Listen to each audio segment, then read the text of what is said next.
We've just been wandering through the really windy passages, and you'll come around a corner and there'll be 5 guys sat with machine guns. There's coldness there, there's karma. There's heat, there's flames, there's lava. Volcanic, rock coming the way gets manic. I know what I'd rather. This is Rocinha, one of Rio de Janeiro's most formidable favelas. It's so easy, like kids at the age of 7, 9 years old. And then, you know, the criminals were like asking them for little favors. You're about to have a little boy. Are you ever worried that your children may be drawn into the same thing? It's a concrete wilderness wedged between lush rainforest and a gorgeous beachfront. And it's a world entirely of its own. Here, the police supposed to control, but also the drug gangs control. So you kind of have like an extra security, right? Muito obrigada. Thank you very much. How much do I owe you? $1,000. $1 million, Phil. $1 million. But life here is raw and dangerous. Rocinha has a certain reputation, and more than lives up to it. His mom had to ask favor for the drug lord. How she paid? Working for them, and also prostitution. Get ready to see an alternative side of Rio. Look, the safari, the safari. That's a safari. Safari! Are you guys hungry?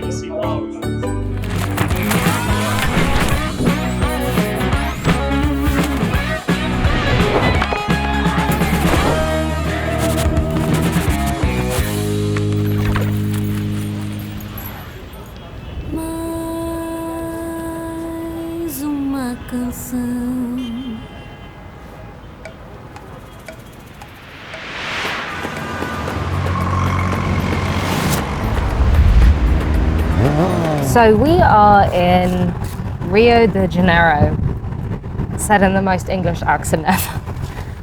One of the things we're going to do is explore the favelas. When I said to people before I came here, I said I'm going to Rio, and they said make sure you stay out of the favelas. And I was like, well, that's what we're doing.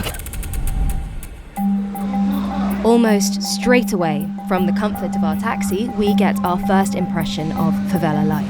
No camera. No camera. Yeah, good, thank you. Obrigada. Well, obrigada. Okay. Yeah, we're in an Uber at the moment, and our very kind Uber driver said to Steve, who's filming out the window, said, put the camera down, we're not allowed to film. There are quite a lot of areas where it's quite dangerous to have a camera out. That was the entrance to the favela. That was the entrance to the favela that we just passed by, so we have to be a little bit careful.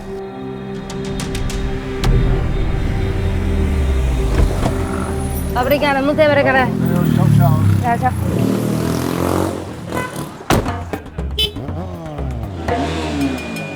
Guy, our guide for our filming in Rocinha over the next few days, if he's not next to us, we won't be filming. That's how it is here.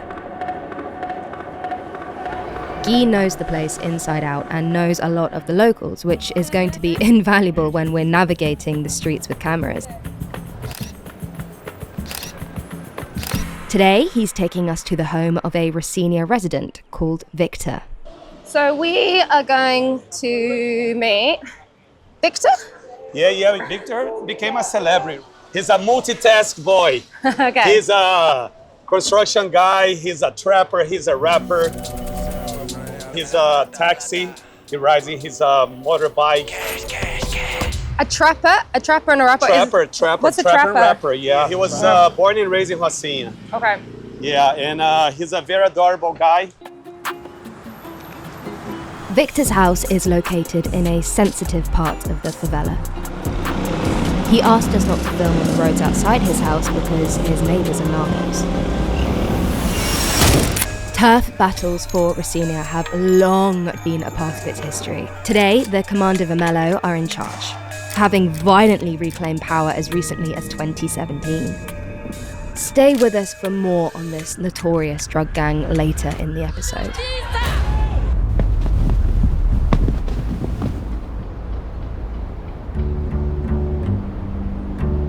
Mi casa é sua casa? Sim. Minha casa é sua casa. Minha casa é sua casa. Feliz Natal. Feliz Natal. Feliz Natal. Pode entrar? Olá. Minha esposa, que é o Steve. Victor and his wife Magna are expecting their second child. So beautiful. Obrigada, obrigada. They have another daughter, Ana Manuela, who is 6 years old. She's going to work now. She's going to work from 4 to 10. Yeah, she works in a shopping mall next to my house. Yeah, Gavi, Ela vai tchau, trabalhar. tudo de bom. Valeu, você também. Tchau, bom trabalho. Like many people in the favela, Victor is known as a vai parecer hustler, que tu é bonito. meaning he does whatever he can to bring in money. Tell us, Victor, what you do.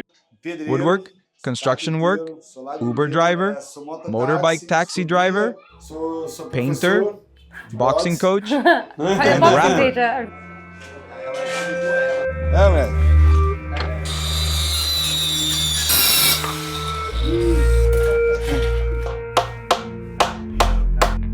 Cara, eu acho que My main passion was boxing. I dreamed of becoming a professional fighter. But there's not enough investment in athletes from the favelas, so I was never able to train properly.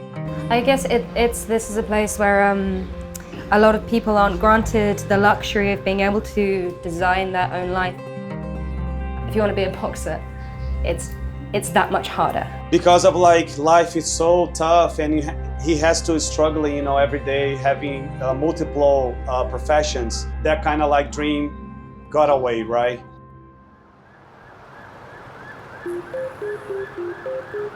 For Victor and his family, growing up in Rocinha meant facing up to the struggles of survival from a young age. When he was 8 years old, he and his sister were severely injured in a fire. This was caused by an exploding gas bottle his family used to cook corn in. His whole body burned out, and when he opened his eyes, his sister was already bald.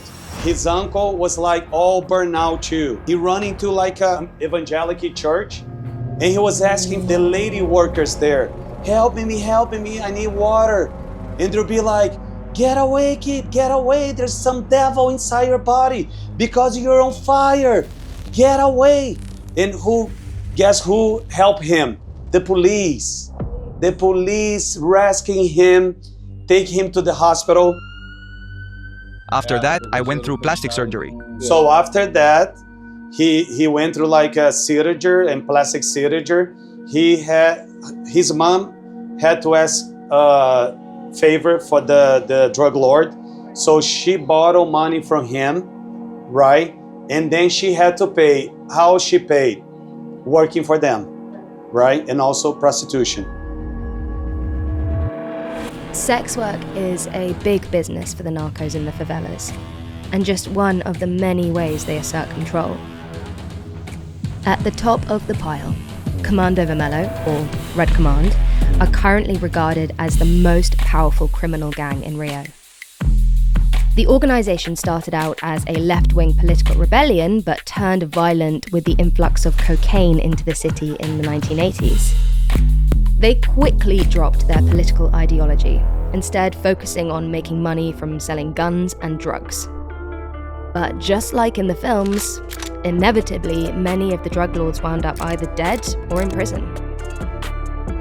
After their release, a group of retired Red Command gangsters set up a podcast called 01 Survivors, aiming to teach young people that crime doesn't pay. Each week, they invite ex-offenders to tell their stories on how they embraced a life of crime and, crucially, how they escaped it. 8 tiros. 8 tiros. E aí, meu irmão, o 9º Batalhão dizimou meus amigos todos. Só ficou 20%. Ele dizimou até sobrinho meu, esse Duda Careca, que era... The ambition is to save at least 100 young lives a year by highlighting the dangers involved in picking up a weapon. Rocinha can be a brutal place, and struggle is a part of everyday life here. So it's surprising to discover that there are also opportunities to make some serious money in the favela. A lot of the time, people live in the favelas because they're working in hotels or working in restaurants, basically in hospitality, and where they can afford to live is within the favela. But then there are people who are working in the favela and earn enough money to live outside the favela.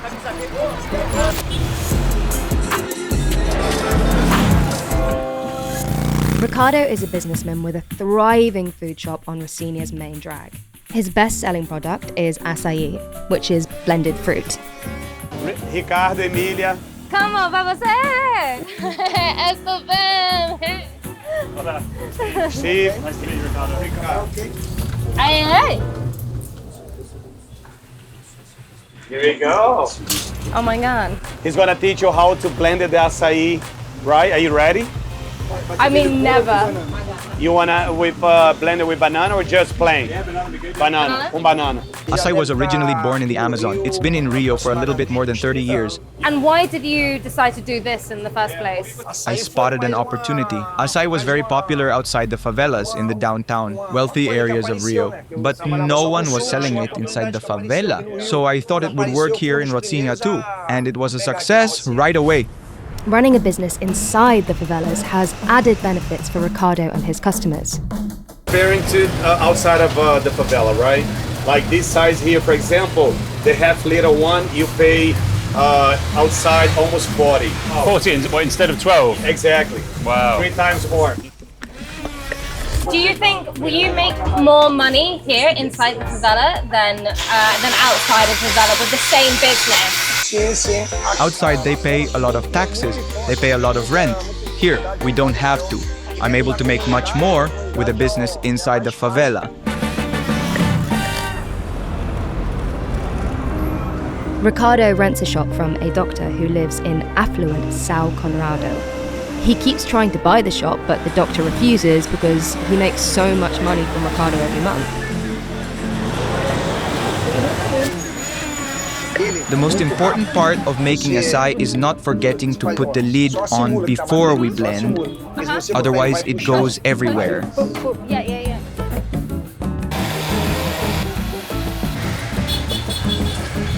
Muito obrigada. Thank you very much. How much do I owe you? $1,000. Would you get a job here based on the state of that? For your first time of doing it, I would hire you, but then you would have to improve. Yeah, this is the traditional one, açaí blended with banana. Is it good? Really good. Do you want some milk powder? No. It's a really good combination. Milk powder. Like Powder milk. Like for babies? Yes, for baby, exactly. But you see now. There you go. Go. Tell me about it. So yummy, right? Do you want some peanuts? Do I stir it or just? Yeah, you can stir it. I mean, I'll chuck everything in.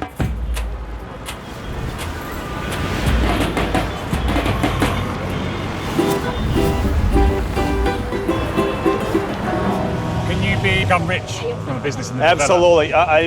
He's rich. I can tell he's rich. You know, he has money. He has 13 employees. He's still struggling because he works from 14 to 6 hours a day. So that means he doesn't have a quality life. So he's making a good living out of this. He doesn't have a quality of life because he has to fire at it so hard. Exactly.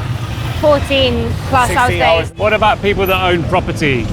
They're like, they make a lot of money, bro. Yeah. Like, there's like people that owns like the whole building, and one building has like 15 units, and then you multiply by, I don't know, $100, $150 per month, multiply by 15. Oh, come on. They make more money than people that live in New York or London. I think there's a stigma though, isn't there, with the word favela, or same with like slum. So the way I see this favela, I consider like a neighborhood. So Rocinha is the name of a neighborhood. And look, 99% of the people are honest people. They're hard work people, you know. And there are a lot of talent people like soccer players, musicians, you know, actors. Yeah, you know, this place is amazing. I love to come here.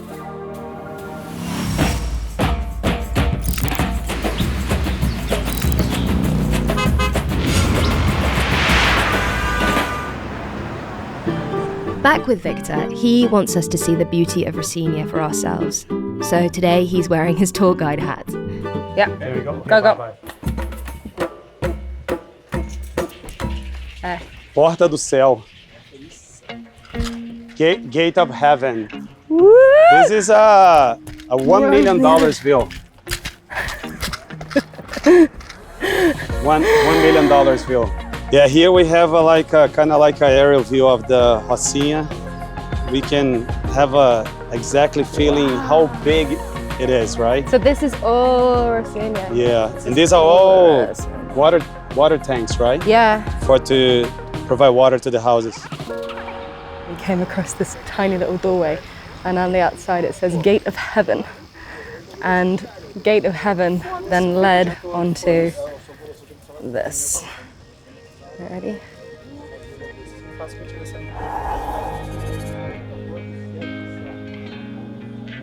It's beautiful. Beautiful. Porta de something, Porta de Gate of Heaven. We've just been wandering through the really, really tiny, tiny windy passages in the Rocinha Favela. And Victor Hugo was like, you gotta give me the cameras. I'm gonna carry them, because everywhere you walk, they're teeny tiny, and you'll come around a corner and there'll be 5 guys sat with machine guns.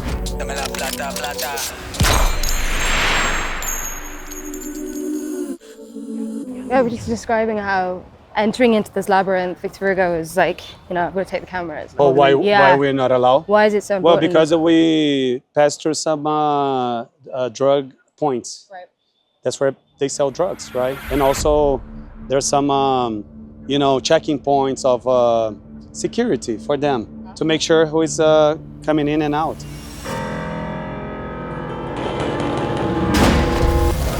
One of the most striking things you find here are the clumps of black wires overhead, everywhere you turn. Victor, are you paying for electricity in the favela? I pay about $4 or $5 a month. Most people don't. Because this tangle mess, anytime that someone new comes in, like, how does this work? Well, they just connected the wires into each other. That's how we call gato. Is it dangerous? A lot of times it explodes because of the heat. The word you use, gato, is it gato? Gato. Gato, what does that mean? Gato, there are many meanings. Yes. Gato means cat. Gato means someone that is handsome. Or gata, which is the female, like, oh, you're so hot, you're pretty. Or it could be like stealing the electricity. Or stealing the electricity, which I guess in a way is also hot. Most of the people don't pay. Yeah. 30% of the light that I pay, 30% I pay more because they steal. Let's say you own a bar, you own a restaurant, you don't want to pay. Yeah. Boom, illegal connection. So they're like sort of favela electrician guys that specialize in hooking up someone new. Yeah, most of the time, they're like people that work in the electricity company and they're very knowledgeable. You can hire the people that work in the electricity business to illegally hook you up. It's like an extra service, right? They get paid by the company, but look, I can go to your house, do some little extra. You give me some little extra, I can hook you up, why not? And not only electricity, but also cable TV, water, agua. I can hook you up literally and metaphorically. Everything. When my daughter was a baby, I wasn't buying nappies from the pharmacy. I was buying directly from the driver delivering to the pharmacy. It's like getting the MacBook that fell off the truck. Yeah. Off the back of a truck. So these people, they have like a sideline. They have an unofficial sideline to... They work for the TV company or the phone company or the water company, and then they just like sell it. Got a little side hustle. Brazil's the country of corruption, the country of bribes. It turned into something really common on our daily basis. Based on this, it would be easy to assume that favelas are lawless havens for crime and criminals. But the law does apply here, just not how you think. This is something normal, right? There's just like a chain to lock the bike. It's an e-bike. But outside of here, you will never see like that. Someone would take it. But here they don't. One of the rules, like, you're not allowed to rob. If that was in London, that would be gone. Oh, and same as in Rio. Yeah.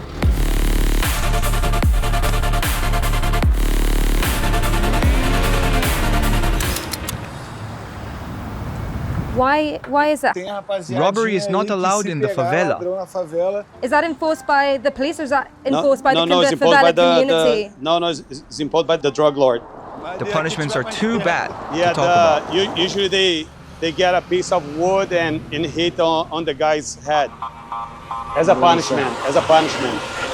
Yeah, but they're so creative, you know. There are many ways of punishment, you know. I guess the thing is, it's not enforced by the police. It's enforced by the people living in the favela. Correct. It's a community and a law unto themselves. So in a way, I suppose that for tourists, Guy, there's an extra layer of safety for people coming here, bringing money here. Compare tourists going somewhere like Copacabana or Ipanema to coming here. Where are you more likely to be targeted? In Copacabana, it wouldn't be safe for you with the cameras. Yeah, they snitch it. They pull out a gun or a knife. Here, the police supposed to control, but also the drug gangs control. So you kind of have an extra security, right? And they make way more money like selling drugs and weapons than those small stuff, you know? So they don't want, those little robbers, thieves, dealing with thieves. It's not good for the community. There, look, the safari. That's a safari. Safari! Yeah, that's the type of tour that people hate it. That's Safari tour. Esse aqui é o safari de... Literally saying you're going to see wildlife, isn't it? Are you guys hungry? You're going to see wildlife. Yeah. Slum tourism is becoming increasingly popular all over the world. Some would argue it enables social mobility as well as changing perspectives of those visiting, while others suggest it's voyeuristic classism at best, providing little real benefit to residents. We'll let you make up your mind for yourselves. Let us know how you feel in the comments. Rocinha is officially the most visited favela in Rio, with up to 600 tourists visiting every day. And there are scores of restaurants that rely on visitors' money to survive. One of them is this place, Restaurant Sabor na Brasa and Barbecue Buffet. 5-6 pounds. Yeah. All you can eat. So it's a buffet. You grab the plate, you help yourself, and then if you want to have the grill, add a little extra 1-2 pounds. But it's such a good deal. But believe me or not, for them, it's not cheap. Grab a bit of food for you too. There we go. And then, here we go. El Vino, El Riso. Albino El Roso. Albino El Roso. God, you're fluent. Yeah. No, the beans, these are like, I cannot get enough of this stuff. You love Like, the shit, don't you? I love it. Yeah, get that sweet bean juice. Selling it. Meat and beans. I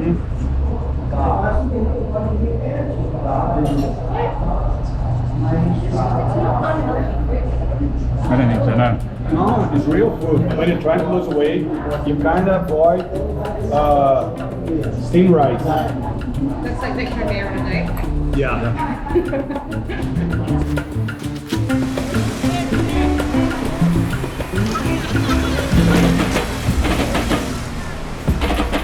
Whoa! Victor, did you build all this? Did you do this? Yes, I did it step by step. Go to work, make some money, buy the materials, bring it up. Build, money's gone, work again, save money, buy more materials, bring it up. Victor, is this where you sit to plan your dreams? The rooftop gives me peace of mind after long hours of work. I come up here and chill out and wish for better days. Just me and God. We talk, and God makes a plan for me.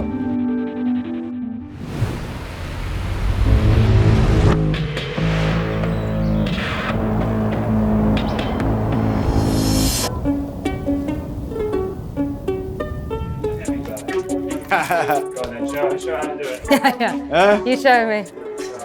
Yeah. Here. There we go.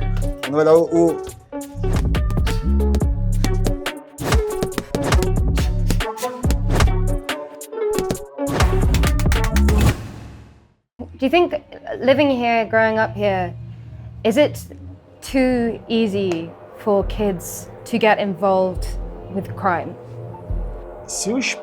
Yes. First of all, the parents have to work longer hours, and so they end up leaving their kids on the street. The criminals know this happens and take advantage. They're luring them with promises of money or a Exactly, better lifestyle. and not only that, like criminals like prefer to recruit children, Right. because under 18 you don't go to jail. So there's no kind of juvenile. No, And and then easy money, fast money, girls, access of machine guns. There's kind of like this fake power, you know, like they have because they have weapons, drugs, and the girls are like staring at these guys, you know. But it's actually, it doesn't exist. They feel weak in the interior, you know. They're insecure, right? But with the guns, they pretend that they like confident and with attitude, right? when we've seen kids with guns and like really young kids, are they given any kind of training with a weapon? No, nothing. But it's so easy for kids, age 7 or 9 years old. First, they start hanging out with the gangs, just fooling around. Then the criminals start asking them for favors. Take this backpack full of drugs to this house. Or light fireworks if the police show up. That sort of thing, that's how it starts. And when they get older, they start moving up the grade, promoted by the criminals. And then they become a criminal at the age of 12, 13, 14, 15, or 17. There's some of the favelas, like the drug lord is like 18, 19 years old. How old were you when this first happened to you, when you first entered into this kind of business? Around 18, I started doing favors for my mom. She was already heavily involved with the gangs. And when I was 20, I lost my daughter in an accident. And I felt like I had lost everything and had little to live for.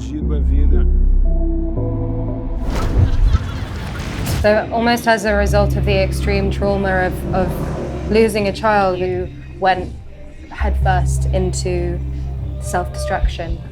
He basically took any offer that like people were like offering to him, as long as they're paying good money. Yeah. He was down. You can imagine like all types of activities, like big stuff. Big stuff. Have any of your family members also been involved in this? My uncle died because of the drug war. E só teu tio e tua mãe que se envolveram? He was killed by the gangs because he was a thief. That his uncle was involved in a robbery. He tried to rob someone's house, and the girl's mom's got a heart attack. And then, you know, their family had some connections with people here. The crime tribunal decided to kill him because they're like bringing a lot of headache for them, right? Yeah, and the guy that killed his uncle, 1 week later, they killed him too. You're about to have a little boy.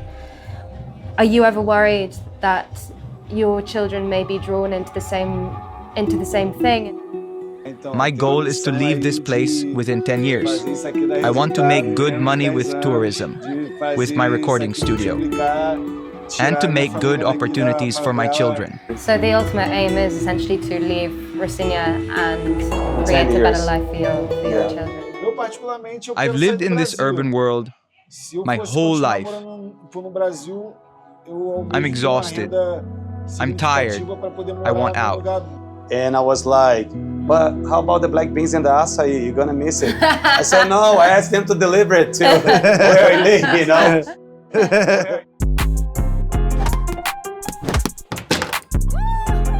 When I first thought about visiting favelas in Rio, I will happily admit that I was worried. People close to me had told me not to go anywhere near them for fear of crime and gangs. But actually, what I found being here in Rocinha has really surprised me. This is a place full of dreams, full of hope, and, as I've discovered, bristling with opportunity. It has its problems, and life is a constant battle for survival for many. but I've been overwhelmed by the differences between my preconceptions and the reality on the ground. We are the land of carnival. We are the land of soccer. Yeah. Most of the people here, the majority are very talented people. The best soccer players like Adriano, Romario, Ronaldo, they all come from the favelas. Yeah. All the black actors that are in the movie industry, they come from the favelas. It's few that manage to escape and get out. But it's not impossible. Yeah, but they didn't win because they don't have sewage, they don't have security, they don't have infrastructure. Yeah. So just a very tiny percentage of the people that come from the favelas succeed. How about the other 350,000 people, right? So I feel it. I'm very emotional, I cry. Look at this view though. I mean,